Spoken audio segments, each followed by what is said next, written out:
नर्सच्या परवानगीने तिचा मोबाईल शेजारच्या छोट्या टेबलावर ठेवला होता. नेहाने मोठ्या कष्टाने आपला डावा हात ताणला आणि तो मोबाईल आपल्या हातात घेतला. मोबाईलची स्क्रीन फुटली होती, पण तो चालू होता. तिने थरथरणाऱ्या बोटांनी कॉन्टॅक्ट लिस्टमधून एक नंबर शोधला. आई, ठाणे. ठाण्यात नौपाड्यामध्ये नेहाचे आई वडील राहायचे. वडील प्रकाशराव खूप साधे आणि प्रामाणिक, पण गेली काही वर्ष आजारपणाने ग्रासलेले, आणि आई कांचन दिसायला अत्यंत रुबाबदार, कायम समाजात आणि नातेवाईकांमध्ये स्वतःची एक वेगळी प्रतिष्ठा मिरवणारी. नेहाने कधीच आईकडून खूप मोठ्या अपेक्षा ठेवल्या नव्हत्या, पण आज प्रसंगच असा होता की तिला आईची नितांत गरज होती. आज तिच्या पदरात पडलेले ते 6 आठवड्यांचं पोर आईच्या कुशीसाठी रडत असेल, या विचाराने नेहाचा गळा दाटून आला. तिने फोन लावला. रात्रीच्या त्या सामसुमीत फोनची रिंग वाजत होती. एकदा, दोनदा, तिसऱ्या रिंगला पलीकडून फोन उचलला गेला. हॅलो. झोपेतून उठलेला पण कमालीचा कोरडा आणि किंचितसा चिडलेला आवाज आला. कांचनचा आवाज. त्यात लेकीचा रात्री 2:30 वाजता फोन आल्यावर आईच्या जीवाची जी घालमेल असायला हवी तिचा लवलेशही नव्हता. आई. नेहाच्या तोंडातून शब्द फुटत नव्हते. तिच्या डोळ्यातून घळाघळ अश्रू वाहू लागले. आई, मी नेहा. काय ग नेहा, अगं वेळ बघितलीस का? या वेळेला फोन करायला काय झालं आता नवीन? कांचनचा आवाज आता स्पष्ट आणि वैतागलेला येत होता. आई, अगं माझा अपघात झालाय. नेहा रडत एका शब्दासाठी श्वास ओढत बोलत होती. छातीतील मोडलेल्या बरगडा तिला बोलू देत नव्हत्या. मी पुण्यात ICU मध्ये आहे आई. माझ्या छातीचं हाड मोडलंय, हाताला प्लॅस्टर आहे. पलीकडे काही सेकंद शांतता पसरली. नेहाला वाटलं आता आई घाबरेल. आता ती म्हणेल, अगं काय सांगतेस, मी आत्ताच्या आता टॅक्सी करते आणि येते. पण तसं काहीच घडलं नाही. अरे देवा, कसं चालवतेस ग तू गाडी? लक्ष कुठं असतं तुझं? कांचनने काळजीपेक्षा दोष देणारा सूर लावला. आई प्लीज, मला तुझी खूप गरज आहे. नेहा कशीबशी म्हणाली. अनिकेत बँगलोरला आहे. तो सकाळपर्यंत पोहोचू शकणार नाही. घरी मायरा एकटी आहे ग. एकटी आहे ग आई. सुमन मावशींना जायला उशीर झालाय. त्या रात्री थांबू शकत नाही. एक 6 आठवड्याचं बाळ. आई तू येशील का ग? टॅक्सी करून ये, मी सगळे पैसे देते तुला. फक्त सकाळपर्यंत अनिकेत येईपर्यंत मायराजवळ थांब प्लीज आई. नेहा अक्षरशः गयावया करत होती. ICUच्या त्या बेडवर स्वतःच्या वेदना विसरून ती एका आईच्या ममतेची भीक मागत होती. पण पलीकडून आलेल्या शब्द नेहाच्या कानात वितळलेल्या शिशासारखे ओतले गेले. नेहाची आई म्हणत होती, अगं पण मला कसं जमेल आत्ता? कांचन अतिशय थंडपणे आणि व्यावहारिक सुरात म्हणाली. अगं नेहा, कसं जमेल ते? नेहा स्तब्ध झाली. कसं जमेल हा प्रश्न एक आई तिच्या मरणासन्न मुलीला कसा विचारू शकते? कांचन पुढे बोलत होती. तिचे शब्द एखाद्या धारदार तलवारीसारखे नेहाच्या काळजाचे तुकडे करत होते.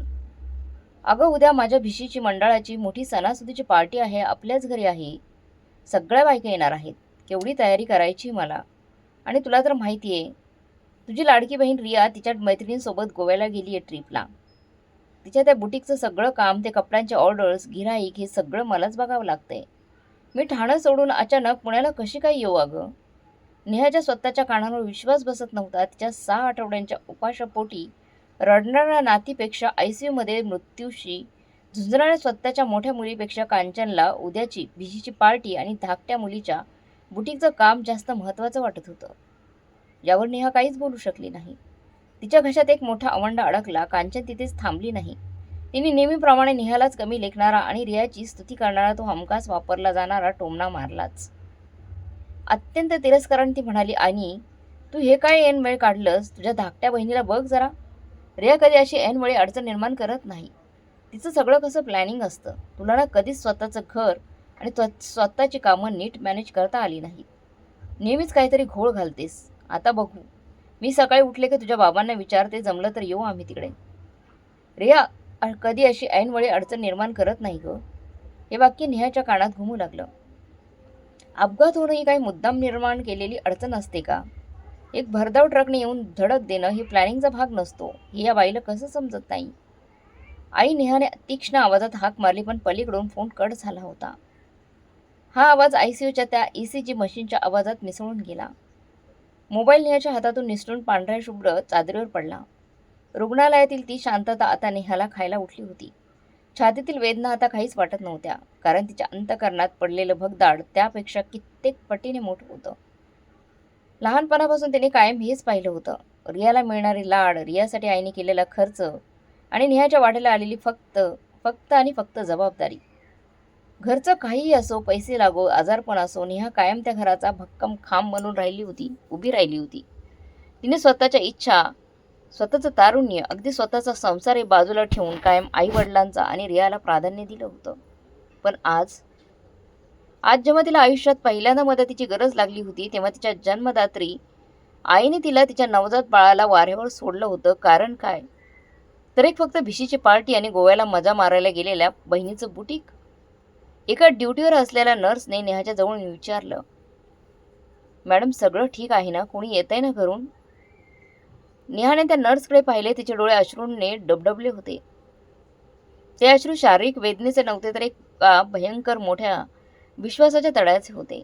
तिने मान हलवून नर्सला हो खुणावलं. नर्स गेल्यावर नेहाने डोळे घट्ट मिटून घेतले. गरम अश्रूंच्या धारा तिच्या गालावर ओघळून त्या पांढऱ्या उशीत सामावू लागल्या. तिने रडून घेतलं, मनसोक्त रडून घेतलं. स्वतःच्या नशिबावर, स्वतःच्या भोळेपणावर आणि कायम कुटुंबासाठी गृहीत धरले गेल्याबद्दल. काही मिनिटातच ते अश्रू थांबले. नेहाने डोळे उघडले. आता त्या डोळ्यात वेदना नव्हती, हातबलता नव्हती किंवा मदतीची याचनाही नव्हती. त्या डोळ्यात होता एक भयंकर कोरडेपणा, एक अशी शून्यता जी फक्त तेव्हाच येते जेव्हा एखादा माणूस आतून पूर्णपणे तुटतो आणि राखेतून नव्याने उभा राहतो. आज या आयसीयूच्या थंडगार बेडवर फक्त तिची हाडच मोडली नव्हती, तर रक्ताच्या नात्यांवरचा, विशेषतः आईच्या खोट्या प्रेमावरचा तिचा उरला सुरला विश्वासही कायमचा म्हणून पडला होता. तिच्या मेंदूत विचारांचे चक्र वेगाने फिरू लागले. तिला आता कुणाचीच गरज नव्हती. ती स्वतःच्या बाळासाठी आणि स्वतःसाठी खंबीरपणे उभी राहणार होती. नेहाने आपला डावा हात पुन्हा ताणला आणि डोळ्यातील उरलेले अश्रू पुसून काढले. चेहऱ्यावर एक कठोर निश्चयी भाव आला. तिने स्वतःशीच एक घट्ट निश्चय केला. आजपर्यंत मी या कुटुंबाची जबाबदारी घेतली, पण आजपासून आता बस. आता त्यांना समजेल, ज्या खांबावर जे आजवर उभे होते, तो खांबच जर मी काढून घेतला तर त्यांचा हा खोटा डोलारा कसा पत्त्यांच्या बंगल्यासारखा कोसळतो. हा फक्त एक विचार नव्हता, तर येणाऱ्या एका मोठ्या वादळाची, एका भयंकर सत्याची ती पहिली ठिणगी होती. एका नव्या नेहाचा आयसीयूच्या बेडवर जन्म झाला होता. आयसीयूच्या त्या पांढऱ्या शुभ्र छताकडे एकटक पाहत नेहा काही क्षण तशीच पडून राहिली. तिच्या डोळ्यातील अश्रू आता पूर्णपणे अटले होते. जेव्हा माणसाला सर्वात जवळच्या नात्यांवरचा विश्वास उडतो ना, तेव्हा तो माणूस रडत नाही. तो आतून एका दगडासारखा कडक आणि थंड होतो. नेहाची अवस्था आता तशीच झाली होती. स्वतःच्याच आईने नवजात नातीला वाऱ्यावर सोडल्याचा तो धक्का पचवणं सोपं नव्हतं. पण आता रडत बसण्याची वेळ नव्हतीच. तिच्या आत दडलेला एका खंबीर आईने आता पुढाकार घेतला होता. माझ्या मायऱ्याची जबाबदारी माझी आहे. मला कुणाच्याही भिकेची गरज नाही. तिने स्वतःशीच पुटपुटत एक दीर्घ श्वास घेतला. छातीत वेदना उठली, पण तिने त्याकडे दुर्लक्ष केलं. तिने पुन्हा आपला मोबाईल डाव्या हातात घेतला. बोटे वेगाने स्क्रीनवर फिरू लागली. पुण्यात काही व्यावसायिक होम केअर आणि नर्सिंग एजन्सीज होत्या, ज्यांची माहिती अनिकेतच्या मायराच्या जन्मापूर्वीच काढून ठेवलेली होती. नेहाने एका नामांकित 24 तास सेवा देणाऱ्या एजन्सीचा नंबर शोधला आणि फोन लावला. रात्रीचे 2:45 वाजले होते. पलीकडून एक महिला ऑपरेटरने फोन उचलला. नेहाने अत्यंत स्पष्ट आणि शांत शब्दात आपली अडचण सांगितली. मी आयसीयूमध्ये आहे. घरी माझी 6 आठवड्यांचं बाळ आहे. मला आत्ता या क्षणी एक प्रोफेशन आणि सर्टिफिकेट नाईट नॅनीची गरज आहे. पैसे कितीही लागले तरी चालतील, पण अर्ध्या तासात मला माणूस घरी हवाय. तिचा तो निश्चयी आणि अधिकाराचा आवाज ऐकून एजन्सीने तत्परता दाखवली. जवळच्या बाणेर बालेवाडी परिसरात उपलब्ध असलेली एजन्सीची एक अनुभवी नर्स पुढील 40 मिनिटातच तिच्या बाणेरच्या फ्लॅटवर पोहोचली. तिचं सुमन मावशीकडून मायराला ताब्यात घेतलं आणि नेहाला व्हॉट्सअपवर एक फोटो पाठवला. त्या फोटोत मायरा त्या नवीन नर्सच्या खुशीत अगदी शांतपणे झोपलेली होती. तो फोटो पाहताच नेहाच्या जीवात जीव आला. तिच्या खांद्यावर एक भयंकर मोठं ओझं उतरलं होतं. आता मायरा सुरक्षित होती आणि अनिकेत येईपर्यंत तिला काळजी करण्याचं कारण नव्हतं. मोबाईल बाजूला ठेवून नेहाने डोळे मिटले, पण आता झोप कोसो होती. तिच्या मेंदूत विचारांचे एक भयंकर वादळ घोंघावत होतं. कुटुंबात नेहमी खंबीर आणि समजूतदार असण्याची किंमत तिला भयंकर असू शकते, याचा तिला आज साक्षात्कार होत होता. तिचं मन भूतकाळात गेलं. ती स्वतःशी संवाद साधू लागली. का आपण कायम गृहीत धरले जातो? लहानपणापासून मी बघतीये, घरात काही अडचण आली की सगळ्यांच्या नजरा माझ्याकडे वळतात. मी कधीच हट्ट केले नाहीत. मी कधीच माझ्या इच्छा आईबाबांवर लादल्या नाहीत.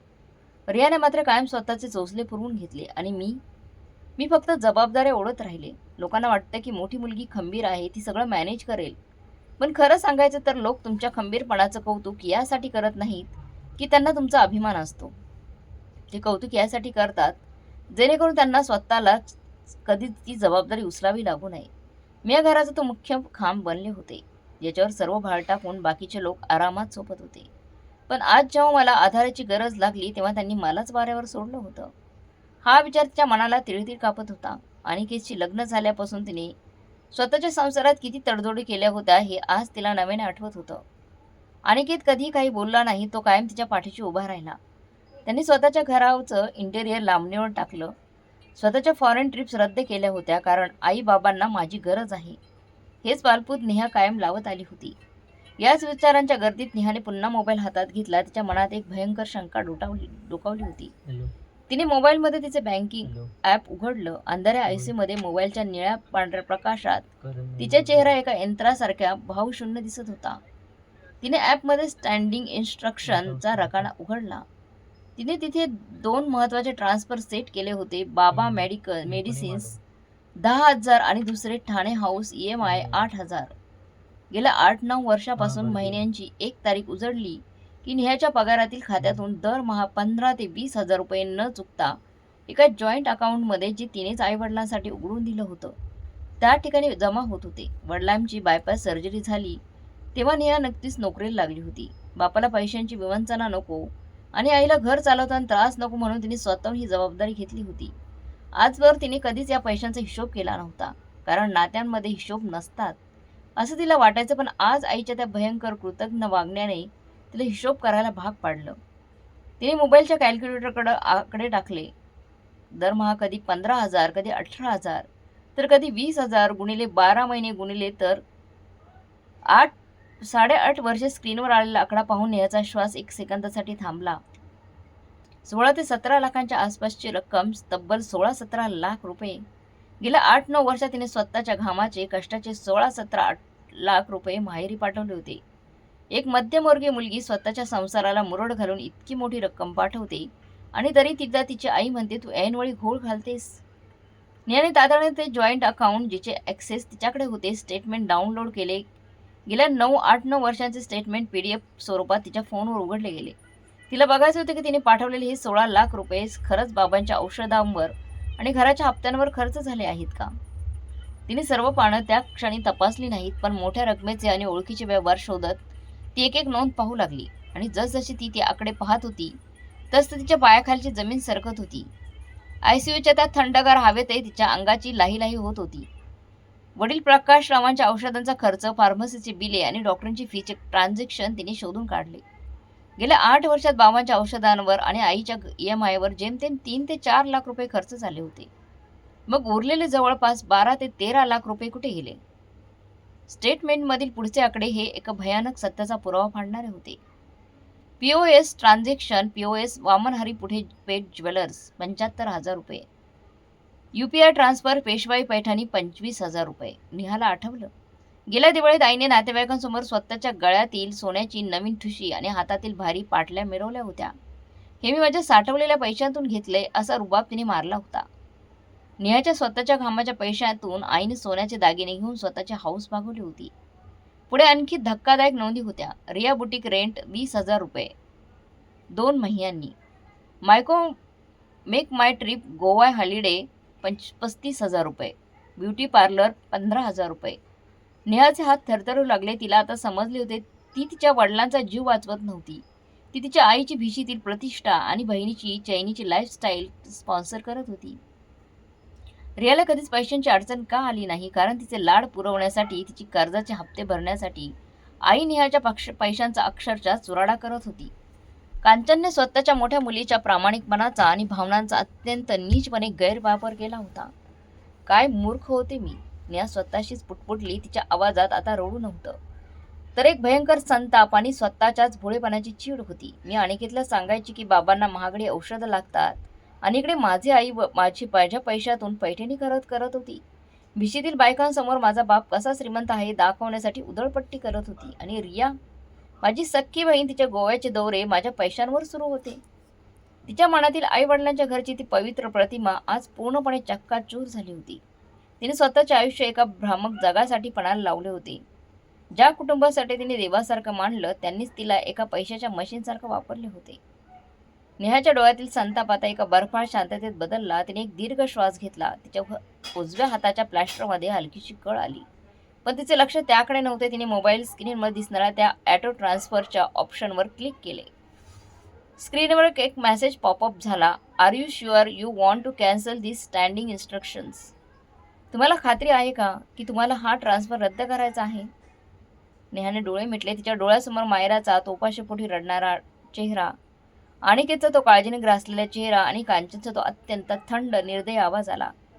रिया कधी आयुष्य ऐन वेळी अडचण निर्माण करत नाही. नेहाने अत्यंत शांतपणे कोणतीही द्विधा मनस्थिती न ठेवता येस या बटनावर क्लिक केले. पुढच्या सेकंदाला स्क्रीनवर एक हिरवी टिक मार्क आला आणि मेसेज आला. Standing instructions cancel successfully. दुसरे ट्रान्सफर येस कॅन्सल सक्सेसफुली. गेले 9 वर्षापासून अविरतपणे वाहणारा तो पैशांचा ओघ एका सेकंदात एका बटनाच्या क्लिकवर कायमचा थांबला होता. तिने स्वतःच्या आयुष्यातून तो विषारी आणि स्वार्थी नात्यांचा दोर कायमचा कापून टाकला होता. तिने फोन लॉक करून बाजूला ठेवला. आता तिला शांत झोप लागणार होती, कारण आता ती कुणाची समजूतदार मुलगी उरलेलीच नव्हती. आता ती फक्त स्वतःची आणि मायराची झाली होती. उद्या ठाण्यात काय स्फोट होईल याची तिला पर्वा नव्हती, कारण खरी ठिणगी तर आज या आयसीयूच्या बेडवर पडली होती आणि या आगीत आता कांचनचा खोटा बडेजाव भस्मसात होणार होता. पहाटेचे 4:30 वाजत आले होते. नेहाने मोबाईल बाजूला ठेवला खरा, पण तिच्या डोळ्यात झोप नव्हती. तिच्या मनात एक विचित्र पोकळी निर्माण झाली होती. 16 लाखांचा विश्वासघात आणि आईचा तो निर्दयपणे पचवणे सोपं नव्हतं. पुण्याच्या त्या रुग्णालयात आयसीयूमध्ये आता एक भयंकर शांतता पसरली होती. अनिकेत अजूनही प्रवासात होता आणि पहाटेपर्यंत तो पोहोचण्याची कोणतीही शक्यता नव्हती. नेहा डोळे मिटून स्वतःच्याच विचारांचा चक्रवात अडकली होती. तेवढ्यात आयसीयूच्या त्या प्रायव्हेट केबिनचा दरवाजा हळूच करकरला. नेहाने उदसकून डोळे उघडले. तिला वाटलं अनिकेत आला की काय, किंवा एखादी नर्स राऊंडवर आली की असेल. पण दरवाजात जी व्यक्ती उभी होती तिला पाहून नेहाचा तिच्या चेहरा डोळ्यांवर विश्वासच बसेना. दरवाजात तिचे आजोबा विलासराव उभे होते. अंगात पांढरा सदरा, त्यावर एक जुनी तपकिरी रंगाची शाल, एका हातात आधारासाठी घेतलेली लाकडी काठी आणि दुसऱ्या हातात एक जुनी पिवळी पडलेली फाईल. विलासरावांचे वय 75च्या पुढे होते, पण त्यांचा स्वभाव शिस्तीचा, करारी आणि अत्यंत स्पष्ट वक्ता होता. ठाण्यात त्यांच्या शब्दाला एक वेगळे वजन होते. पण आज या मध्यरात्री पुण्यात ते इथे कसे? आजोबा, नेहाच्या तोंडातून अविश्वासाने शब्द फुटला. तिच्या घशाला कोरड पडली होती. तुम्ही या वेळेला इथे कसे आलात बाबा? विलासराव सावकाश पावले टाकत बेडजवळ आले.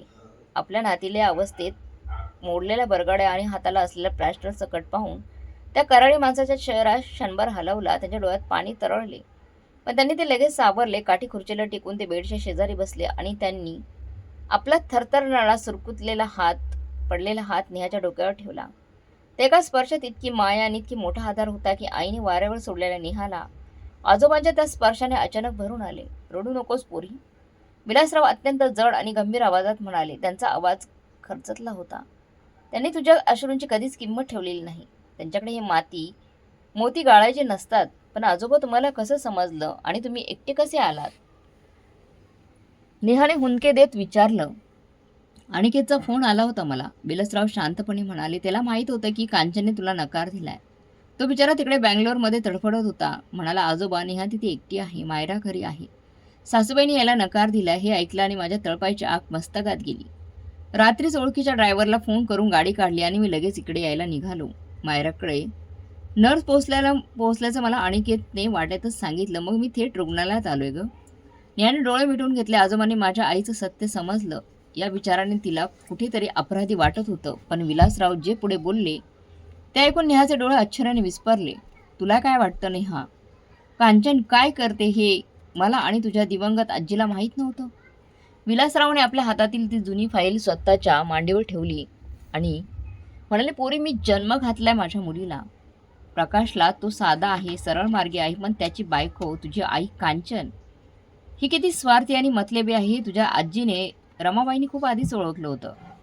नेहा सुन्न होऊन ऐकत होती. विलासराव फाईलवर हात फिरवत पुढे म्हणाले, गेली 8-9 वर्ष तू आणि तुझ्या बापाच्या औषधांसाठी आणि ठाण्याच्या घराच्या हप्त्यासाठी तुझे कामाचे पैसे पाठवत होतीस ना?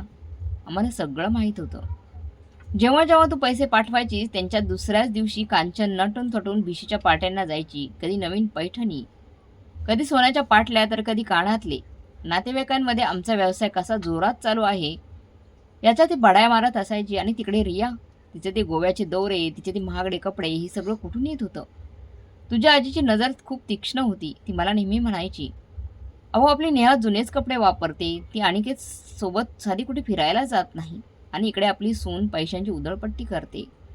नक्कीच नेहाचे पैसे ही बाई स्वतःच्या आणि रियाच्या चैनीसाठी उडवते. मग तुम्ही मला आधीच का नाही थांबवलं आजोबा? नेहाने अत्यंत कातर आवाजात विचारलं. आजोबा, मी 16 लाख रुपये उडवले. माझ्या संसाराचे, माझ्या कष्टाचे पैसे. आणि आईने मला आज निर्दयपणे झिडकारलंय. कारण आम्हाला तुला शब्दांनी नाही तर पुराव्याने जागं करायचं होतं अगं. आणि तुझ्या आजीला माहीत होते की एक दिवस कांचनची हाव अशीच समोर येईल. विलासरावने एक दीर्घ श्वास घेतला. पण तुझ्या आजीने तुला वाऱ्यावर सोडलं नाही पोरी. तिला तुझी खूप काळजी आधीपासूनच होती. तुझ्या कष्टांची कुणीतरी गैरफायदा घेईल अशी तिला भीती होती. म्हणूनच ती जाण्याआधी तुझी सोय करून गेलीये. असं म्हणत विलासरावाने ती जुनी पिवळी पडलेली फाईल उघडली. त्यातून एक जाड अधिकृत दिसणारा स्टॅम्प पेपर काढला. त्याच्यावर ठळक अक्षरात लिहिलं होतं, मृत्यूपत्र असं लिहिलेलं होतं. हे बघ नेहा. विलासराव तो कागद नेहाच्या डोळ्यासमोर धरत म्हणाले, हे तुझ्या आजीचं मृत्यूपत्र आहे, जे तिने जाण्यापूर्वी स्वतःच्या शुद्धीत आणि वकिलांसमक्ष बनवून घेतलं होतं. ज्या ठाण्याच्या घरात कांचन आज राणीसारखी मिरवती ना, ते घर प्रकाशच्या किंवा कांचनच्या नावावर नाहीये. तुझ्या आजीने ते घर, आपली सर्व संपत्ती फक्त 2च लोकांच्या नावावर केली आहे, ती तू आणि रिया. नेहाला या गोष्टीची अजिबात कल्पना नव्हती. ती फक्त पाहत राहिली. पण यात एक मेख आहे. विलासरावांच्या चेहऱ्यावर आता एक कठोर आणि वीजगुशी हास्य आले. तुझ्या आजीला माहित होतं की घर जर रियाच्या किंवा कांचनच्या हातात गेलं तर त्या दोघी ते विकून पैसे उडवतील. म्हणून आजीने या मृत्यूपत्रात एक अत्यंत कडक अट घातली आहे. या घराबाबतचा मुख्य निर्णयाचा अधिकार फक्त आणि फक्त तुझ्याकडे आहे. आणि सर्वात महत्त्वाची अट, जोपर्यंत प्रकाश आणि कांचन जिवंत आहेत तोपर्यंत फक्त त्या घरात राहू शकतात. त्यांना ते घर विकण्याचा, घरावर कर्ज काढण्याचा किंवा ते गहाण ठेवण्याचा कोणताही कायदेशीर अधिकार दिलेला नाही. थोडक्यात सांगायचं तर कांचन त्या घराची मालकीण नाहीये. ती फक्त तिथे राहण्याचा अधिकार असलेली व्यक्ती आहे. त्या घराचा मुख्य अधिकार तुझ्याकडे आहे. हे सत्य नेहाच्या मेंदूत एका प्रकाश झोतासारखं शिरलं. ज्या आईने तिला अपघाताच्या रात्री उद्या माझ्या घरी माझी पार्टी आहे असा रुबाब दाखवला होता, ते घर मुळात आईचं नव्हतंच. आजोबा. नेहाचा आवाज आता बदलला होता. त्यातली हतबलता जाऊन तिथे एक आश्चर्य आणि बळ आलं होतं. आजीने माझ्यासाठी एवढा मोठा विचार करून ठेवला होता तर? होय. कारण तिला माहीत होते की या कुटुंबात जर कोणी खऱ्या अर्थाने जबाबदार असेल तर ती फक्त तो आहेस. रिया उधळ आहे आणि कांचन स्वार्थी. तुझ्या आजीने हे मृत्यूपत्र माझ्याकडे सोपवलं आणि मला शपथ घातली की जेव्हा कांचनचा स्वार्थ आणि अहंकार कळसाला पोहोचेल तेव्हा ती नेहाला तिच्या कष्टाची जाणीव विसरायला लावेल. तेव्हाच हे मृत्यूपत्र बाहेर काढायचं. आणि पोरी, मला वाटतं ती वेळ आता आली आहे. विलासरावांनी तो स्टॅम्प पेपर पुन्हा फाईलमध्ये काळजीपूर्वक ठेवला. त्यांनी आपली काठी जमिनीवर आपटली. त्यांचा तो कराळी बाणा पुन्हा जागृत होता. त्यांनी नेहाच्या डोळ्यात थेट डोळे घालून म्हणाले, तुझ्या खात्यातून जाणारे पैसे तू थांबवलेस की नेहा?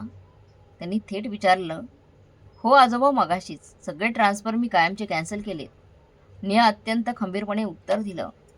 शाब्बास माझ्या वाघिणी. विलासराव अभिमानाने म्हणाले, आता रडायचं नाहीत, खूप सोसलंस. तू एक आदर्श मुलगी बनण्याचा खूप प्रयत्न केलास. पण ज्यांना खोट्या प्रतिष्ठेची आणि पैशांची भूक आहे त्यांच्यासमोर स्वतःला गाडून घेण्यात काहीच अर्थ नाही. उद्या 1 तारीख आहे. कांचनला जेव्हा समजेल की बँकेत पैसे आले नाही तेव्हा ती नक्की आदळआपट करेल. नातेवाईकांमध्ये नाईलाजाने किंवा मुद्दामहून तुला वाईट ठरण्याचा प्रयत्न करेल. पण तू आता एकही शब्द बोलायचा नाहीस. तू फक्त तुझी आणि बाळाची काळजी घ्यायची. आजोबांनी नेहाच्या गालावरून हात फिरवला. ही फाईल आता माझ्याकडे राहील. जेव्हा योग्य वेळ येईल तेव्हा सगळ्या नातेवाईकांसमोर कांचन स्वतःचा खोटा रुबाब दाखवायला जाईल तेव्हा आपण हा बॉम्ब फोडू. त्यांना त्याच्या कर्माची फळं देण्याची वेळ आली आहे. नेहा, आता मागं हटायचं नाहीये. रात्रीचे 4 वाजत आले होते. आयसीयूच्या त्या शांत खोलीत आता एक अशी नवीन ऊर्जा निर्माण झाली होती. काही तासांपूर्वीच मृत्यूच्या दाड्यातून बाहेर आलेली, स्वतःच्याच आईकडून झिडकारली गेलेली नेहा आता एकटी नव्हती. तिच्या पाठीशी एका वृक्षासारखे तिचे आजोबा उभे होते. आणि अदृश्य रूपाने तिच्या आजीचा आशीर्वाद तिला कवच बनवून लाभला होता.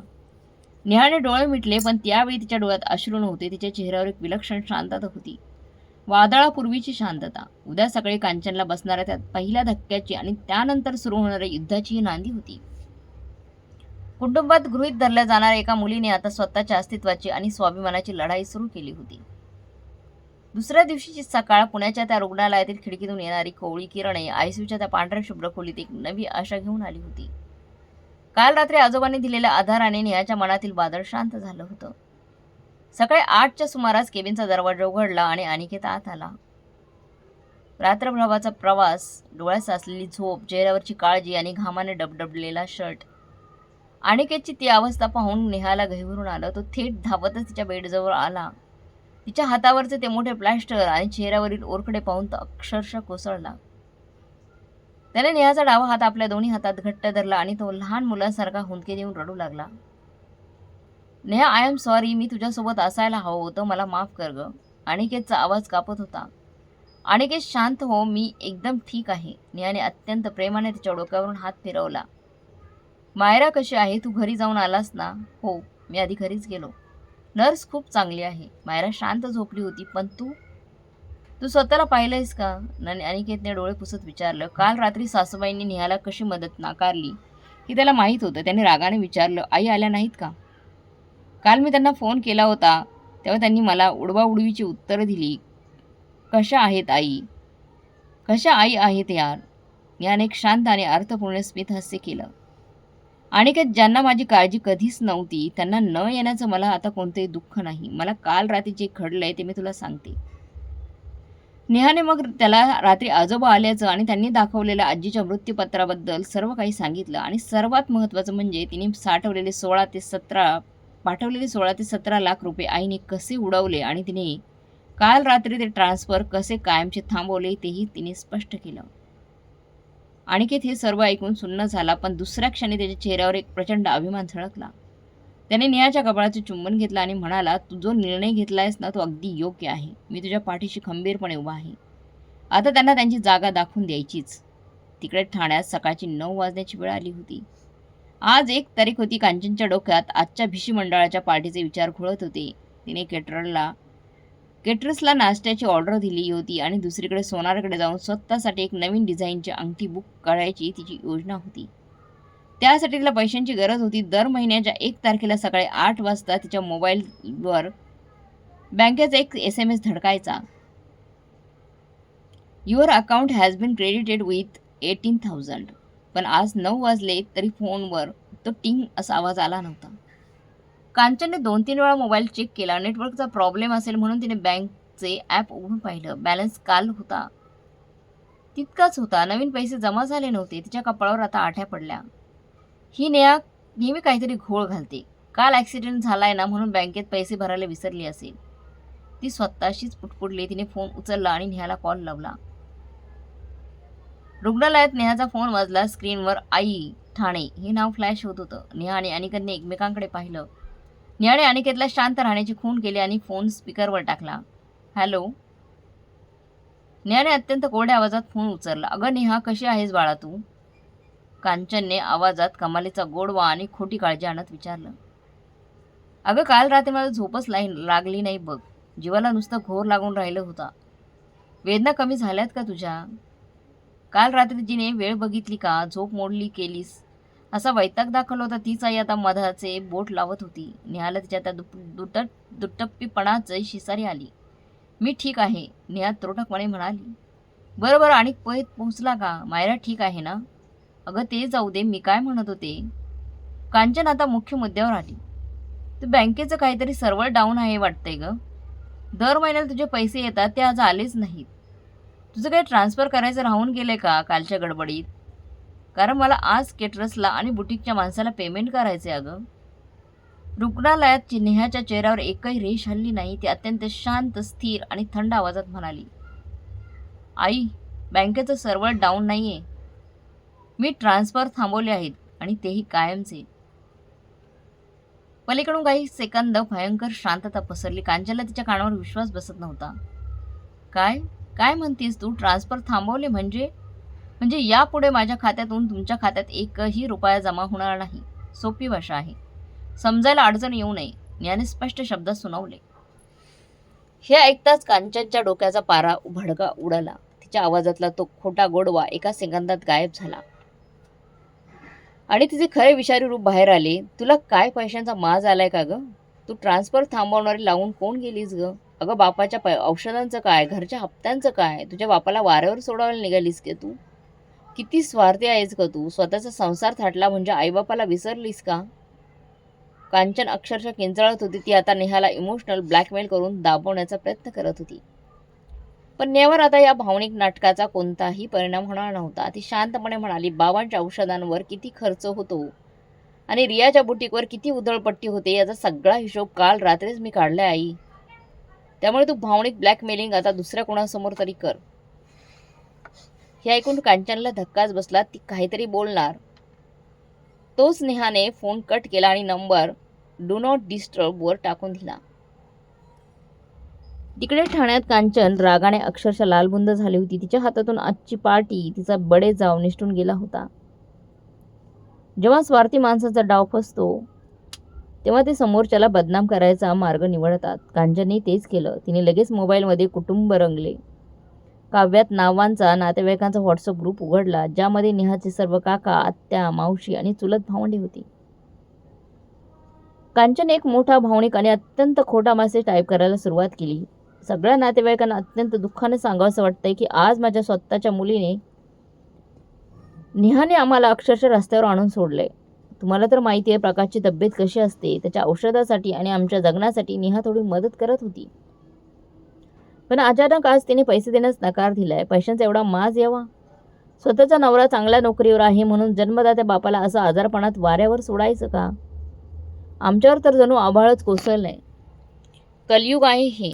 ज्या मुलींसाठी आम्ही आयुष्य वेचलं तिनेच आज आमचा असा विश्वासघात केलाय. सोबत 3-4 रडणारे आणि तुटलेल्या हृदयाची इमोजी. मेसेज पडल्या पडल्या ग्रुपवर अक्षरशः मेसेजचा पाऊस पुढे सुरू झाला. पुण्याची आत्या म्हणाली, अरे रे कांचन वहिनी, हे फारच वाईट झालंय. नेहाला असं वागणं शोभत नाही. नाशिकचे काका सुद्धा म्हणाले, मुलींना सासरी गेल्यावर माहेरचा विसर पडतो हेच खरं. प्रकाशला या अवस्थेत सोडायला तिला लाज कशी वाटली नाही?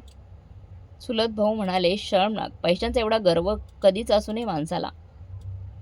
रुग्णालयात अनिकेतच्या मोबाईलवर हे सगळे मेसेज धडकत होते. अनिकेत हे वाचून संतापाने लाल झाला होता. नेहा, बघ ही लोक काय बोलतायत. आपण त्यांना खरं काय ते सांगून टाकूया का आत्ताच?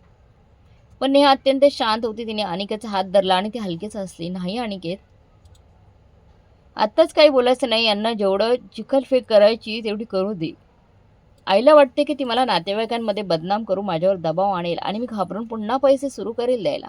पण तिला हे माहीत नाही की ती स्वतःच्या पायावर कुऱ्हाड मारून घेते.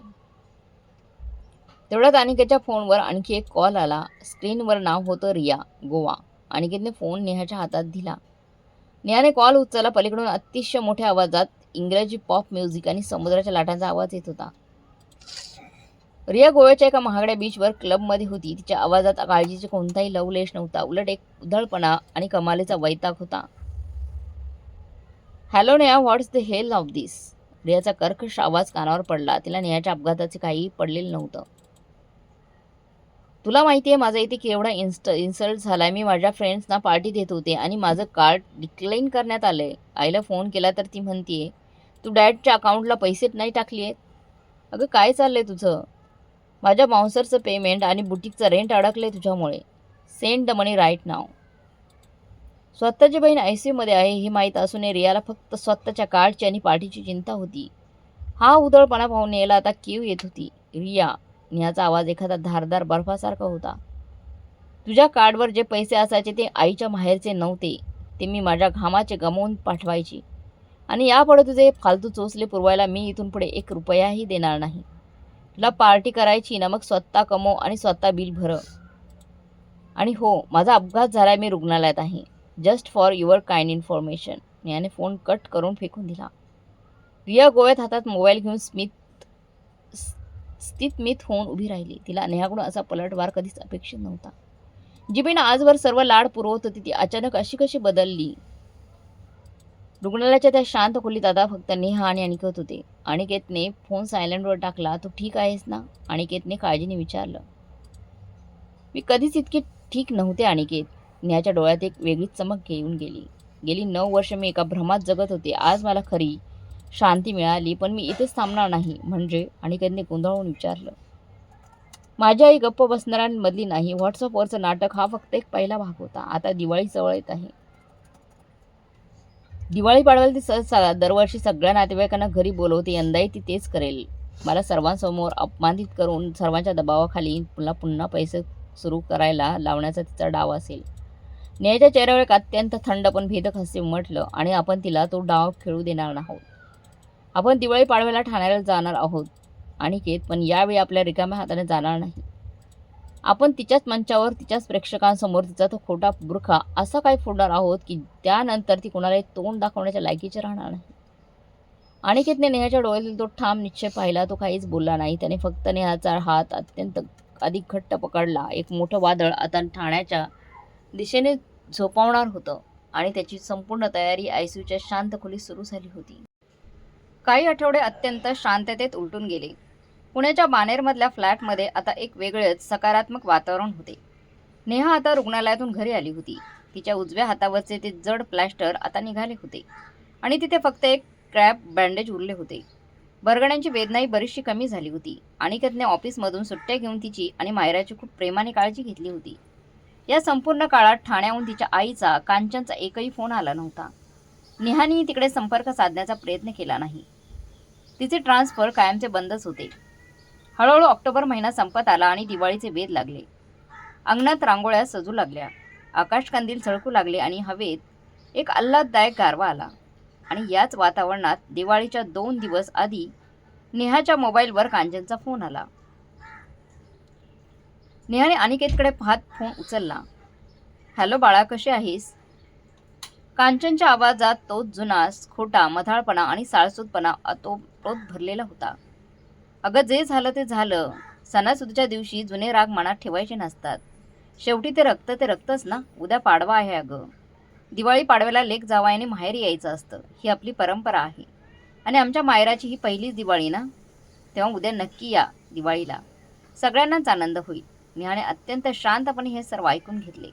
तिला कांचनचा हेतू 100% माहीत होता. कांचनच्या भिशीच्या बायकांना आणि नातेवाईकांना दाखवण्यासाठी तिला नेहाच्या पैशांची नितांत गरज होती. उद्या पाडव्याच्या दिवशी घरात सर्व काका, आत्या आणि नातेवाईक जमलेले असणार हे नेहाला ठाऊक होतं.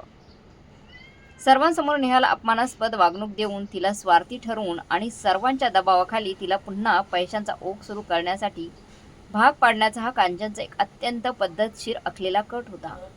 तिचीच आई पण कट आखत होती. "ठीक आहे आई, आम्ही येऊ." नेहाने फक्त एवढंच उत्तर दिलं आणि फोन ठेवून दिला. अनिकेत तिच्याकडे प्रश्नार्थक नजरेने पाहत होता. "आपण खरंच जाणार आहोत तिकडे? तुला माहीत आहे ना, ती लोक तुझे तिथे गेल्यानंतर तुझा अपमान करण्यासाठीच वाट पाहत आहेत. आणि तरी तुला तिथे जायचंय?" "मला माहीत आहे अनिकेत." नेहाने एक अत्यंत थंड आणि आत्मविश्वासाने भरलेलं स्मित हास्य केले. "आणि म्हणूनच आपण जाणार आहोत." तिने प्रेक्षकांना आमंत्रित केलंय. तर नाटक अर्धवट सोडून कसं चालेल? पण या नाटकाचा शेवट ती नाही, मी ठरवणार आहे. नेहाने तिच्या लॅपटॉपमधून गेल्या 9 वर्षांचे बँक स्टेटमेंटची एक सविस्तर प्रिंटआउट काढली. प्रत्येक मोठ्या ट्रान्झॅक्शनला, मग तो पैठणीचा खर्च असो, सोन्याच्या खरेदीचा असो वा रियाच्या गोव्याच्या ट्रिपचा असो, तिने पिवळ्या रंगाच्या हायलायटरने मार्क करून ठेवले होते सगळं काही. ती एकुलती एक कागदाची फाईल तिने मायराच्या डायपर बॅगेच्या सर्वात तळाशी लपवून ठेवली. दुसऱ्या दिवशी सकाळपासूनच ठाण्यातील नौपाड्याच्या त्या प्रशस्त घरात मोठा झगमगाट सुरू होता. घराच्या मुख्य दरवाजावर झेंडूची आणि आंब्याच्या पानांची भली मोठी तोरणं लावलेली होती. खिडक्यांवर आकर्षक लाईट्सची रोषणाई केलेली होती. घरात प्रवेश करताच दिवाळीच्या फराळाचा, भाजणीच्या चकलीचा, तुपातल्या बेसनाचा, लाडवांचा, करंजीचा आणि खमंग चिवड्याचा सुवास नाकात शिरत होता. वरवर पाहता हे एखाद्या अत्यंत सुखी, श्रीमंत आणि एकत्र कुटुंबाचं चित्र वाटत होतं. घरात नातेवाईकांची मोठी गर्दी जमली होती. पुण्याची आत्या, नाशिकचे काका, त्यांच्या सुना आणि इतर चुलत भावंडे सोफ्यावर आणि खुर्च्यांवर स्थानपन्न झालेली होती. या सर्वांमध्ये कांचन एखाद्या राणीसारखी मिरवत होती. तिने अंगावर एक अत्यंत महागडी गडद निळ्या रंग आणि जांभळ्या रंगाची अस्सल सिल्कची पैठणी नेसलेली होती. तिच्या गळ्यात नुकताच घडवलेला 2 तोळ्याचा सोन्याचा जाडजूड हार लटकत होता. हातात सोन्याच्या पाटल्या आणि कानात मोठे झुमके होते. तिच्या वेशभूषेतून आणि वागण्यातून पैशांचा आणि प्रतिष्ठतेचा दर्प स्पष्टपणे जाणवत होता. पण गंमत म्हणजे हाच तो हार आणि हीच ती पैठणी होती जी नेहाने बाबांच्या औषधांसाठी पाठवलेल्या पैशांतून गुपचूप खरेदी केलेली होती. स्वतःला आर्थिक अडचणीत असल्याचं नातेवाईकांना सांगणारी कांचन आज स्वतःच्या अंगावर लाखो रुपयांचे दागिने घालून मिरवत होती. आणि यातील विरोधाभास तिथे बसलेल्या एकाही नातेवाईकांच्या लक्षात येत नव्हतं.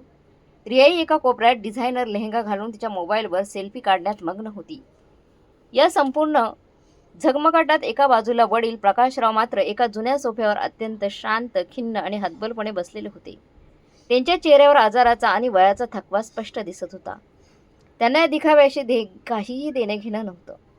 दुपारी 12:30 वाजले. घराबाहेर एक कार येऊन थांबली. अनिकेतने कारमधून उतरून मागचा दरवाजा उघडला. नेहाने मायराला एका छोट्या कॅरियरमध्ये छातीशी लावलेले होते. अनिकेतच्या हातात ती डायपर बॅग होती. जेव्हा नेहा आणि अनिकेतने घरात पाऊल टाकले तेव्हा तिथे सुरू असलेल्या नातेवाईकांचा गोंगाट, हशा आणि गप्पा एका सेकंदात थांबला. घरात एक भयंकर जीवघेणी शांतता पसरली. हवेत एक प्रकारचा अदृश्य तणाव निर्माण झाला. तिथे बसलेल्या प्रत्येक नातेवाईकांची नजर नेहावर खेळली. त्या नजरांमध्ये आपुलकी किंवा प्रेम नव्हते. त्या नजरांमध्ये होता प्रचंड राग, तिरस्कार आणि चीड. कांचनने व्हॉट्सअप ग्रुपवर रचलेल्या त्या खोट्या कहाणीमुळे सर्व नातेवाईकांच्या मनात नेहा ही एक अत्यंत स्वार्थी, पैशांची माज असलेली आणि आजारी बापाला वाऱ्यावर सोडणारी कृतज्ञ मुलगी बनली होती. नेहाने घरात पाऊल टाकताच नाशिकचे काका मुद्दामहून सगळ्यांना ऐकू जाईल इतक्या मोठ्याने पुण्याच्या आत्याला म्हणाले, आली बघा महाराणी, जन्मदात्या बापाला पैशांसाठी तडफडायला सोडून स्वतः मात्र इकडे दिवाळीची गोडधोड खायला बरोबर हजर झालीये. आत्याही नाक मोडत म्हणाली, हो ना, नवऱ्याची चांगली नोकरी आहे तर कशाला आठवतील आता आईबाप. म्हाताऱ्या बापाचा शाप लागेल हिला, सांगून ठेवते. रियाने मोबाईलमधून डोकं वर काढलं आणि नेहाला पाहून अत्यंत तिरकस हास्य करत ती पुन्हा तिच्या मैत्रिणींसोबत चॅटिंग करायला लागली. कांचन मात्र स्वयंपाकघरातून बाहेर आली. तिचे चेहऱ्यावर एक खोटे पण अत्यंत नाट्यमय भाव होते. तिने नातेवाईकांसमोर स्वतःला बिचारी आई सिद्ध करण्यासाठी डोळ्यात पाणी आणले. पण नेहाच्या या अपमानावर ती एक शब्दही बोलली नाही. तिला हेच हवे होते. नातेवाईकांच्या या टोमण्यांनाही नेहा खच्चीच होईल, रडेल आणि सर्वांसमोर माफी मागून पुन्हा तिचे पैसे सुरू करेल अशी तिची ठाम समजूत होती. या संपूर्ण तणावपूर्ण वातावरणात नेहा मात्र एक स्थिर, अचल पर्वतासारखी उभी होती. तिच्या चेहऱ्यावर ना राग होता, ना दुःख, ना अपराधीपणाची भावना. तिने त्या टोमणे मारणाऱ्या काका आत्यांकडे अत्यंत शांतपणे पाहिले. तिच्या डोळ्यातील तो थंडगार आणि भेदक भाव पाहून 2 सेकंदासाठी आत्याची नजरही खाली वळली. नेहाने अनिकेतकडे एक कटाक्ष टाकला. अनिकेतने तिला आश्वासक नजर दिली. तिने सावकाश चालत पुढे आली आणि तिने डायपर बॅग डायनिंग टेबलवर ठेवली. आजचा हा पाडवा कांचनच्या खोट्या प्रतिष्ठेचा शेवटचा दिवस असणार होता. घरात आता एक अशी ठिणगी पडणार होती जी कांचनने रचलेला तो पैशांचा आणि खोटेपणाचा कागद महाल क्षणार्धात जळून खाक होणार होता. वादळापूर्वीची ती एक भयंकर शांतता त्या घरात दाटून राहिली होती. दिवाळी पाडव्याच्या त्या प्रशस्त झगमगाट आणि खमंग फराळाच्या सुवासाने भरलेल्या घरात आता एक विचित्र, कोंदट आणि तणावपूर्ण वातावरण दाटलेले होते. नेहा आणि अनिकेत कोपऱ्यात शांत उभे होते. नातेवाईकांच्या कुजबुजीला आणि तिरकस नजरांना आता उधाण आलं होतं. हीच ती योग्य वेळ आहे हे कांचनने बरोबर हेरले. स्वतःला पीडित आणि नेहाला खलनायिका ठरवण्याचा तिचा मास्टर माइंड प्लॅन आता तिला अंमलात आणायला सुरुवात केली. कांचनने अत्यंत नाट्यमयरित्या पदराने आपले डोळे पुसले. तिचा तो खोटा खुंदका ऐकून संपूर्ण हॉलमध्ये शांतता पसरली. पुण्याची आत्या आणि नाशिकचे काका लगेच तिच्या भोवती गोळा झाले. काय सांगू वहिनी तुम्हाला, कांचनने पुण्याच्या आत्याचा हात हातात घेत हुंदका देत म्हणायला सुरुवात केली. कसे दिवस आलेत बघा. ज्या मुलीसाठी आम्ही स्वतःच्या पोटाला चिमटा काढून तिला लहानाचं मोठं केलं, तेच माझ्या म्हातारपणी असं पाठीत खंजीर खुपासलाय बघा. आता एवढा आजारी नवरा, प्रकाशच्या बायपासची औषधं सुरू आहेत आणि या मुलीने अचानक आम्हाला रस्त्यावर आणून सोडले. आमचे सगळे पैसे बंद केलेत आहो तिने. नातेवाईकांच्या चेहऱ्यावर संताप दिसू लागला. ते सर्वजण नेहाकडे जळजळीत नजरेने पाहू लागले. कांचन पुढे बोलत होती. तिला विचारलं तर म्हणे, माझा अपघात झालाय. अगं, अपघात झाला तर काय जन्मदात्या बापाला वाऱ्यावर सोडायचं असतं का? नवऱ्याचा एवढा पगार आहे पण त्या मुलीला पैशांचा माज आलाय. ही स्वतःला खूप शहाणी समजते. पण तिच्या धाकट्या बहिणीला, माझ्या रियाला बघा. माझ्या रियाने कधी आम्हाला त्रास दिला नाही. रिया कधी अशी ऐनवेळ अडचण निर्माण करत नाही. रिया कधी अशी ऐनवेळ अडचण निर्माण करतच नाही. हे तेच वाक्य होतं अपघाताच्या रात्री, जेव्हा नेहा मरणाच्या दारात होती, जेव्हा तिच्या 6 आठवड्यांच्या उपाशीपोटी रडणाऱ्या बाळाला एका आईच्या कुशीची गरज होती. तेव्हा याच कांचनने नेहाला झिडकारताना हेच निर्दयी वाक्य वापरलं होतं. ते वाक्य पुन्हा एकदा कानावर पडताच नेहाच्या डोळ्यांसमोर ती आयसीयूची थंडगार बेड, मोडलेल्या बरगड्यांच्या वेदना आणि तो एकाकीपणा क्षणभर तरळून गेला. पण यावेळी तिच्या डोळ्यात अश्रू आले नाही. तिच्या चेहऱ्यावरील स्नायू किंचित ताठरले. नाशिकचे काका संतापाने म्हणाले, "अगदी बरोबर बोललीस कांचन. या नेहाला तर लाज वाटायला पाहिजे. सासरी गेली म्हणजे माहेरची नाळ तोडायची असते का? नवऱ्याच्या पैशांचा एवढा गर्व?" सगळेजण आता नेहाला थेट सुनावणीची वाट पाहत होते. नेहा रडेल, खाली मान घालील, सर्वांची माफी मागेल आणि दबावाखाली येऊन पुन्हा पैशांचा ओघ सुरू करेल, अशी कांचनची ठाम समजूत होती. कांचनच्या चेहऱ्यावर डोळ्यातील खोट्या अश्रूंच्या मागे एक अत्यंत छद्मी विजयी हास्य लपलेलं होतं. पण तसं काहीच झालं नाही. नेहा अत्यंत शांतपणे उभी राहिली. तिने कोणताही आरडाओरडा केला नाही, कुणाला उलट उत्तर दिलं नाही किंवा तिच्या चेहऱ्यावर कोणताही त्रागा नव्हता. ती फक्त अनिकेतकडे बघून किंचित हसली. अनिकेतने मनानेच तिला होकार दिला. नेहा संत पावलांनी पुढे आली. संपूर्ण घराच्या नजरा तिच्यावर खिळल्या होत्या. तिने डायनिंग टेबलावर ठेवलेल्या मायराच्या डायपर बॅगची चेन उघडली आणि सर्वात तळाशी ठेवलेली एक जाडजूड फाईल बाहेर काढली. ती फाईल घेऊन ती डायनिंग टेबलच्या मध्यभागी आली आणि तिने ती फाईल काचेच्या टेबलावर ठेवली. ठक असा तो फाईलचा आवाज त्या भयंकर शांततेत एका बॉम्बसारखा घुमल्यासारखा वाटला. नेहाचा आवाज एखाद्या धारदार तलवारीसारखा आणि हिमनगरासारखा थंड होता. ती कांचनच्या थेट डोळ्यात डोळे घालून म्हणाली, "तो अगदी बरोबर बोललीस आई. रिया कधी अशी अडचण निर्माण करत नाही आणि ती का करत नाही हे मी आज इथे जमलेल्या सगळ्यांना पुराव्यानिशी सांगणार आहे." कांचनच्या पोटात अचानक खड्डा पडला. तिला काहीतरी गडबड असल्याची जाणीव झाली. "काय काय बडबडतीयस तू?" ती चाचरत म्हणाली. नेहाने फाईल उघडली. आतमध्ये पिवळ्या रंगाच्या हायलायटरने मार्क केलेले बँक स्टेटमेंटची शेकडो पाने होती. "काका, आत्या, तुम्ही आता म्हणालात ना की मला पैशांचा माज आलाय आणि मी आजारी बापाला वाऱ्यावर सोडलंय." नेहाने अत्यंत स्पष्ट आणि खणखणीत आवाजात बोलायला सुरुवात केली. "तर मग हा घ्या हिशोब. गेल्या 9 वर्षांपासून माझ्या नोकरीच्या पहिल्या महिन्यापासून दर महिन्याची 1 तारीख कधीही चुकली नाही. महिन्याला 15 ते 20 हजार रुपये मी बाबांच्या औषधांसाठी आणि या ठाण्याच्या घराच्या हप्त्यांसाठी पाठवत होते. 9 वर्षात ही रक्कम किती होती माहिती आहे? 16 ते 17 लाख रुपये." 16 लाख हा आकडा ऐकता संपूर्ण घर अक्षरशः शून्य झाले. नाशिकच्या काकांच्या हातातला चहाचा कप तिथेच थांबला. आत्यांचे डोळे विस्फारले. 16 लाख ही कोणतीही साधी रक्कम नव्हती. एक मध्यमवर्गीय मुलीने स्वतःच्या माहेरी पाठवलेली ही रक्कम ऐकून सगळ्यांची बोलती बंद झाली. नेहाने फाईलची पाने पलटवली. "पण धक्कादायक गोष्ट ही नाहीये. मी 16 लाख दिलेत. धक्कादायक गोष्ट आहे की हे पैसे गेले तर कुठे? या फाईलमध्ये बाबांच्या औषधांची, हॉस्पिटलची आणि औषधांची EMIची सगळी बिलं आहेत. गेल्या 8 ते 9 वर्षात बाबांच्या औषधांवर आणि घरावर खर्च झालेत फक्त 3 लाख रुपये." तिने आपला मोर्चा आता कांचनकडे वळवला. "आणि उरलेले जवळपास 12 ते 13 लाख रुपये ते पैसे माझ्या या बिचाऱ्या आईने स्वतःच्या सोन्यावर, भिशीच्या पार्ट्यांवर आणि नातेवाईकांमध्ये खोटा बडेजाव मिरवण्यासाठी उडवले आहेत." कांचनला घाम फुटला. हे सगळं खोटं आहे. तू खोटे कागद आणले आहेस आयेश. प्रकाश, बघा ही मुलगी कशी बदनाम करते." कांचनने पुन्हा आरडाओरडा करून सत्य लपवण्याचा प्रयत्न केला. पण नेहा थांबणार नव्हती. तिने स्टेटमेंटमधील हायलाईट केलेल्या ओळी वाचायला सुरुवात केली.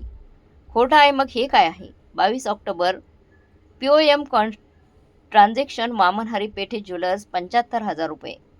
आत्या, आता आईच्या गळ्यात जो 2 तोळ्याचा हार दिसतोय आणि अंगावरची भरजारी पैठणी तिने नेसली आहे ना, ती माझ्या घामाच्या पैशातून आलेली आहे. आणि तुम्ही सगळे तिला गरीब आणि स्वार्थी समजत होतात. तिला गरीब आणि मला स्वार्थी समजत होतात."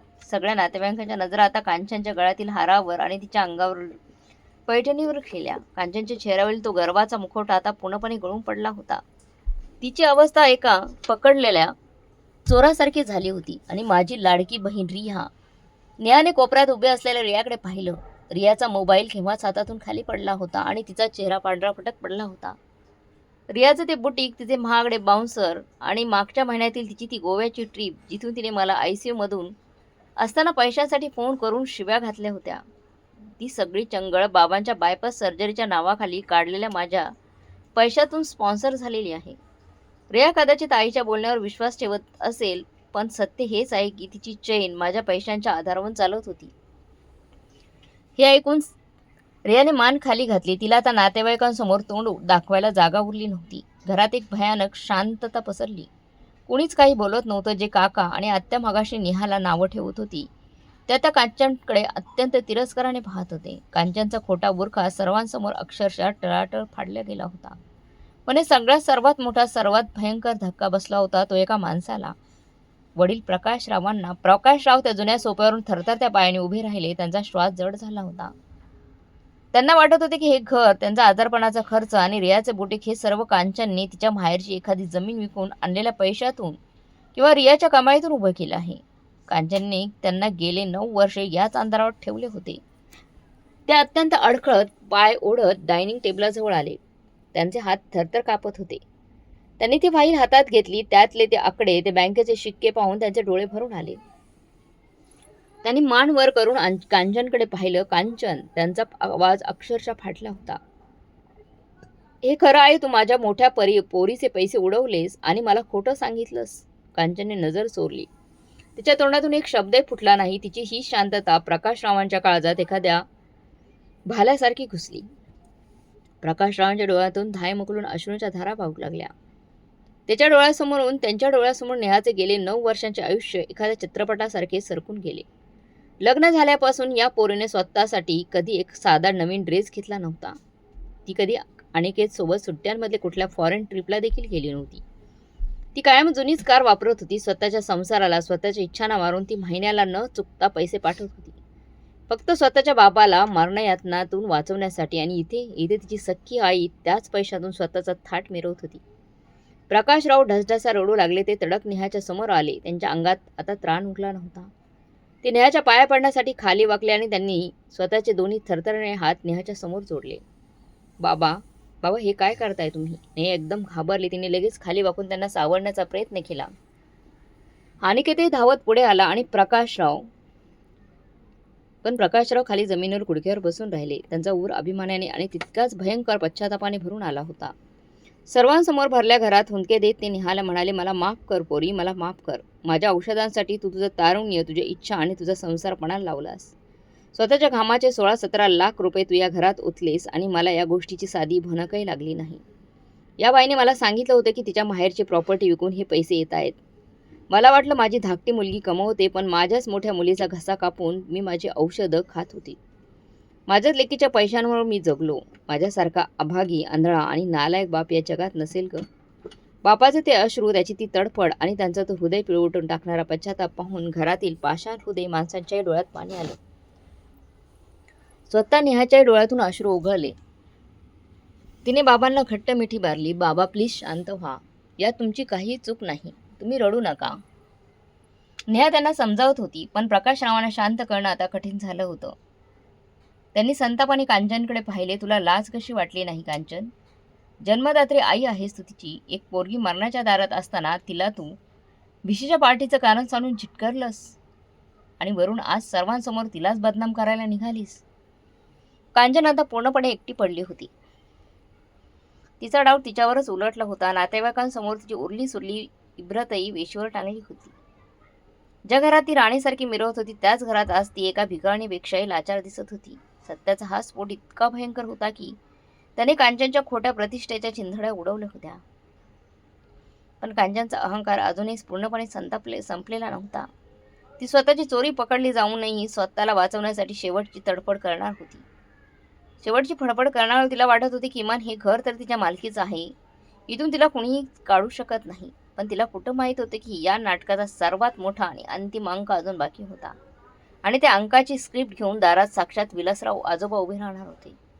कथेचा खरा आणि अंतिम न्याय अजून व्हायचा होता. चोरी पकडली गेल्यावरही काही माणसं स्वतःची चूक मान्य कधीच करत नाहीत. उलट त्यांचा अहंकार दुखवला गेल्यामुळे ती अधिक आक्रमक आणि हिंसक होतात.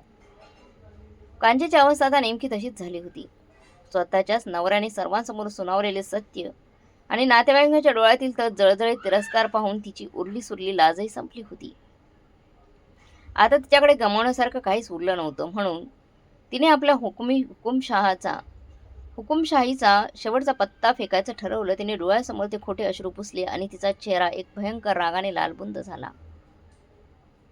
अंगावरची ती लाख मोलाची पैठणी सावरत एखाद्या विषारी नागिनीसारखी नेहाच्या अंगावर धावून गेली. तू मला शिकवणार? आता माझ्याच पोटी जन्म घेऊन तू मला नातेवाईकांसमोर अक्कल शिकवणार? कांचनचा आवाज आता पूर्णपणे अक्कराळ विस्ताळत झाला होता, कर्कश आवाज झाला होता. अगं, हा सगळा पैसा, हे सगळं वैभव माझ्या नवऱ्याचं आहे आणि पर्यायाने माझं आहे. तू थोडेफार पैसे पाठवलेस म्हणून काय घर डोक्यावर घेशील की काय? मी जन्म दिलाय तुला, तुझ्यावर उपकार केलेत मी, आणि तू माझ्याच घरात येऊन माझा अपमान करतेस? कांचनने अत्यंत तिरस्काराने अनिकेतकडे आणि डायपर बॅगकडे पाहिलं. निघून जा इथून, आत्ताच्या आत्ता माझ्या घरातून चालते व्हा आणि यापुढे कधी या घराची पायरी चढायची नाही. हे घर माझं आहे, इथे माझा शब्द चालतो. Get out. ती अक्षरशः थैथयाट करत होती. रिया आता आईच्या पाठीशी उभी राहिली आणि निहाला डोळे वटरावून पाहू लागली. प्रकाशराव मात्र हातबल होऊन डोक्याला हात लावून बसले होते. नातेवाईक हा सर्व तमाशा सुन्न होऊन पाहत होते. थांब कांचन. अचानक दारात एक अत्यंत खणखणीत पहाडी आणि करारी आवाज घुमला. तो आवाज इतका दमदार होता की कांचनचा आरडाओरडा एका सेकंदात थांबला. सर्वांच्या नजरा दरवाजाकडे वळाल्या आणि दारात आजोबा विलासराव उभे होते. अंगावर पांढरा स्वच्छ सदरा, खांद्यावर शाल आणि एका हातात त्यांची ती लाकडी काठी. त्यांच्या दुसऱ्या हातात ती जुनी पिवळी पडलेली फाईल होती. विलासरावांचा चेहरा एखाद्या धगधगत्या निखाऱ्यासारखा शांत पण तापलेला होता. त्यांच्या त्या भेदक नजरेसमोर कांचनची नजर आपोआप खाली वळली. ते सावकाशपणे अत्यंत ठाम पावले टाकत घराच्या मध्यभागी आले. त्यांनी काठी जमिनीवर आपटली आणि ते कांचनला उद्देशून कडाडले. हे घर तुझं आहे, कुणी सांगितलं तुला? ज्या घरात तू आजवर राणीसारखी भिरमत आलीयेस आणि ज्या घराच्या अहंकारावर तू आज माझ्या मोठ्या नातीला घराबाहेर काढण्याची धमकी देतेस, ते घर मुळात तुझं कधी नव्हतंच आणि आज तर अजिबातच नाही. हे ऐकून कांचनच्या पायाखालची जमीनच हादरली. काय काय म्हणताय तुम्ही सासरे बुवा? प्रकाशचं घर म्हणजे माझं घर ना? ती अडखळत म्हणाली. प्रकाशचं सुद्धा नाही हे घर. विलासरावांनी ती पिवळी फाईल थेट डायनिंग टेबलावर नेहाच्या बँक स्टेटमेंटच्या शेजारी ठेवली. ही घर माझं आणि माझ्या रमाचं म्हणजेच आजीचं आहे आणि रमाने जाण्यापूर्वीच या घराचा आणि संपत्तीचा निकाल लावून ठेवला होता. विलासरावांनी फाईलमधून आजीचे ते अधिकृत प्रमाणपत्र बाहेर काढलं, मृत्यूपत्र बाहेर काढलं आणि सर्वांसमोर उघडून धरलं. रमाला तुझा हा स्वार्थीपणा, तुझी पैशांची हाव आणि तुझा हा दुजाभाव खूप आधी समजला होता. तिला माहीत होतं की हे घर तुझ्या आणि प्रकाशच्या नावावर राहिलं जर तू ते विकून पैसे उडवून टाकशील तू ते. म्हणून तिने स्वतःच्या शुद्धीत आणि वकिलासमक्ष हे मृत्यूपत्र तयार केलं होतं. विलासरावांनी मृत्यूपत्रातील अटी मोठ्याने वाचायला सुरुवात केली. या मृत्यूपत्रानुसार ही ठाण्याचं घर आणि आमची सर्व संपत्ती फक्त आणि फक्त आमच्या 2 नातींच्या, नेहा आणि रियाच्या नावे करण्यात आली आहे. आणि सर्वात महत्त्वाची अट, या घरात जोपर्यंत प्रकाश आणि कांचन जिवंत आहेत तोपर्यंत त्यांना फक्त आणि फक्त राहण्याचा अधिकार असेल. त्यांना हे घर विकण्याचा, घरावर कर्ज काढण्याचा, ते गहाण ठेवण्याचा किंवा या घरातील कोणत्याही व्यक्तीला बाहेर काढण्याचा कोणताही कायदेशीर अधिकार दिलेला नाही. या घराबाबतचा मुख्य निर्णयाचा अधिकार नेहाकडे आहे. नेहाच्या सहीशिवाय या घराचा एक विटाही कुणी हलवू शकत नाही. हा एक भयंकर वज्रघात होता. कांचन आणि रियाचा सर्व अहंकार, त्यांचा तो पैशांचा माज आणि त्यांचा खोटा रुबाब एका सेकंदात मातीत मिळाला. जगाराच्या मालकीच्या बळावर कांचन सर्वांचा सत्ता गाजवत होती. ते घर तिच्या हातून कायमचेच निसटले होते. ती आता या घराची मालकी नव्हती, तर नेहाच्या निर्णयावर अवलंबून राहणारी व्यक्ती होती. नाही, असं कसं होऊ शकतं? हे खोटं आहे. कांचन डोक्याला हात लावून सोफ्यावर कोसळली. तिचे डोळे भीतीने आणि अपमानाने विस्फरले होते. हे 100% एक सत्य आहे आणि कायदेशीररित्या नोंदणीकृत रजिस्टर्ड आहे. तू हवे तर उद्या कोणत्याही वकिलाकडे तपासून घे, विलासराव अत्यंत थंडपणे म्हणाले. रियाची अवस्था तर कांचनपेक्षाही वाईट झाली होती. तिला आता समजून चुकले होते की तिचे ते सोन्याचे दिवस संपले आहेत. बहिणीचे ट्रान्सफर बंद झाले होते, आईकडे आता उधळायला पैसे नव्हते आणि घरावरही आता आईचा हक्क नव्हता. तिला आता उदरनिर्वाहासाठी स्वतःचे ते खोटे बुटीक बंद करून कुठेतरी नोकरी शोधावी लागणार होती. स्वतःच्या पायावर उभं राहण्याची वेळ आल्याची जाणीव होताच रियाला अक्षरशः रडू कोसळले. घरात जमलेले काका, आत्या आणि इतर नातेवाईक आता एक शब्दही बोलत नव्हते. त्यांच्या डोळ्यात आता कांचनबद्दल कोणतीही सहानुभूती नव्हती. कांचनने त्यांनाही गेले 9 वर्ष मूर्ख बनवले होते. त्याचा राग त्यांच्या चेहऱ्यावर स्पष्ट दिसत होता. पुण्याची आत्ता स्वतःची पर्स उचलत म्हणाली, चला रे, इथला तमाशा संपलाय. दुसऱ्यांच्या घामाच्या पैशांवर मिरवणाऱ्यांनाच घरचं पाणी पिऊ नये. माणसानं आपण निघूया इथून. काही नातेवाईक गप्प बसले, काहींचे चेहरे अपराधी झाले आणि काही जण कांचनकडे तिरस्काराने पाहत एका पाठोपाठ एक घराबाहेर पडले. कांचनचे ते भिशीतले आणि नातेवाईकांमधले खोटे साम्राज्य पत्त्याच्या बंगल्यासारखे कोसळून जमिनीवर पडले होते. घरात आता फक्त नेहा, अनिकेत, मायरा, प्रकाशराव, आजोबा आणि रडणाऱ्या कांचन, रिया उरल्या होत्या. नेहा हळूवार पावले टाकत बाबांजवळ गेली. प्रकाशराव अजूनही मान खालून घालून बसले होते. नेहाने अत्यंत प्रेमाने त्यांच्या खांद्यावर हात ठेवला. बाबा, नेहाचा आवाज आता खूप शांत समजूतदार होता. तुम्ही स्वतःला दोष देऊ नका. जे झालं त्यात तुमची काहीही चूक नव्हती. तुम्ही माझे जन्मदात्रे आहात आणि तुमचा जीव वाचवणं हे माझं कर्तव्यच होतं. प्रकाशरावांनी रडतच तिच्याकडे पाहिलं. नेहा पुढे म्हणाली, बाबा, यापुढे तुम्हाला पैशांची किंवा उपचारांची चिंता करण्याची गरज नाही. तुमच्या बायपासच्या औषधांचा आणि हॉस्पिटलचा जो खर्च असेल तो मी थेट मेडिकलमध्ये आणि डॉक्टरांच्या अकाउंटला ट्रान्सफर करत जाईन. तुमची कोणतीही गैरसोय मी होऊ देणार नाही. तिने आपला मोर्चा आता हुंदके देणाऱ्या कांचनकडे वळवला. नेहाच्या आवाजात आता अत्यंत स्पष्ट आणि कठोर मर्यादा आखलेली होती. पण आई, हे लक्षात ठेव, यापुढे माझ्या कष्टाचा एकही रुपया तुझ्या आणि रियाच्या हातात रोख स्वरूपात पडणार नाही. तुम्हाला तुमची चैन पूर्ण करायची असेल तर स्वतः कमवा. बाबांची जबाबदारी मी घेईन. पण तुमच्या खोट्या प्रतिष्ठेचा आणि रियाच्या उधळपट्टीची जबाबदारी माझी नाही. आणि हे घर माझं आहे. त्यामुळे मला इथून हाकलून देण्याची भाषा यापुढे कधीही करायची नाही. कांचनने खाली मान घातली. जिला आत नेहाच्या डोळ्यात डोळे घालून पाहण्याची हिंमत उरली नव्हती. तिच्या कर्माची फळं तिला अगदी सहव्याज मिळाली होती. नेहाने अनिकेतकडे पाहिलं आणि अत्यंत समाधानी हास्य केलं. अनिकेतने मायराला कुशीत घेतलं आणि दुसऱ्या हाताने नेहाचा हात घट्ट पकडला. आजोबांच्या चेहऱ्यावर आपल्या नातीबद्दल एक प्रचंड अभिमान झळकत होता. आजीने दिलेली जबाबदारी त्यांनी आज अत्यंत समर्थपणे पार पाडली होती तिने. प्रकाशरावाने मात्र त्या दिवशी नेहाचा हात धरून एकच वचन दिलं, बोरे, आता मी कधी तुझ्या कष्टाचा गैरफायदा घेऊ देणार नाही. माझ्या उपचारांचा खर्च तू थेट कर, पण माझ्या नावाखाली कुणी तुझ्याकडून एक रुपयाही उकळणार नाही. त्या शब्दाने नेहाच्या मनावरील बाबांबद्दलचा गैरसमज पूर्णपणे दूर झाला. नेहा, अनिकेत, मायरा आणि आजोबा त्या घरातून अत्यंत स्वाभिमानाने ताठ मानेने बाहेर पडले. ठाण्याच्या त्या झगमगत्या पण आतून पोखरलेल्या घरातून बाहेर पडताना नेहाला एक अत्यंत मोकळा आणि शुद्ध श्वास घेता आला. तिच्या खांद्यावरील 9 वर्षांचे ते भयंकर ओझं आज कायमचे उतरले होते. कारमध्ये बसताना नेहाने शेवटचा एकदा त्या घराकडे पाहिलं आणि तिच्या मनात एक अत्यंत सुंदर आणि कायमस्वरूपी कोरला जाणारा विचार आला. कुटुंबावर प्रेम करणं, त्यांच्यासाठी खंबीरपणे उभं राहणं आणि वेळ प्रसंगी स्वतःच्या इच्छांचा त्याग करणं हे नक्कीच योग्य आहे. पण ते प्रेमाच्या आणि त्यागाच्या नावाखाली स्वतःला कायम गृहीत धरू देणं, स्वतःच्या अस्तित्वाची आणि स्वाभिमानाची राख रांगोळी होऊ देणं हे पूर्णपणे चुकीचं आहे.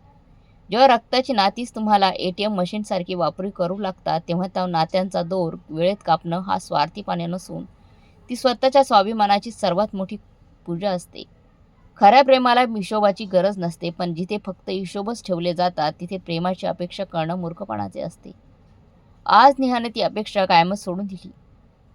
तिच्या कुशीत मायरा हसत होती. शेजारी अनिकेतचा भक्कम हात होता आणि समोर एक अत्यंत सुंदर, पारदर्शक आणि खोट्या नात्यांचा ओझ्यातून मुक्त असे नवे आयुष्य तिची वाट पाहत होते. तर मग मित्रमैत्रिणी, या कथेतून एवढंच कळते की कुटुंबासाठी जगणं चुकीचं नाहीये, पण कुटुंबाच्या नावाखाली स्वतःचा स्वाभिमान गमावणं चुकीचं नाही. प्रेम नेहमी आदर मागतं, वापरून घेणं नाही. तुमच्या मते नेहाने घेतलेला शेवटचा निर्णय योग्य होता की अयोग्य, कमेंट करून नक्की कळवा. आणि कथा मनाला भिडली असेल तर लाईक करा, आपल्या जवळच्या माणसांशी शेअर करा आणि अशाच भावनिक कथांसाठी चॅनलला सबस्क्राईब करायला विसरू नका. भेटूया पुढच्या कथेत. तोपर्यंत धन्यवाद.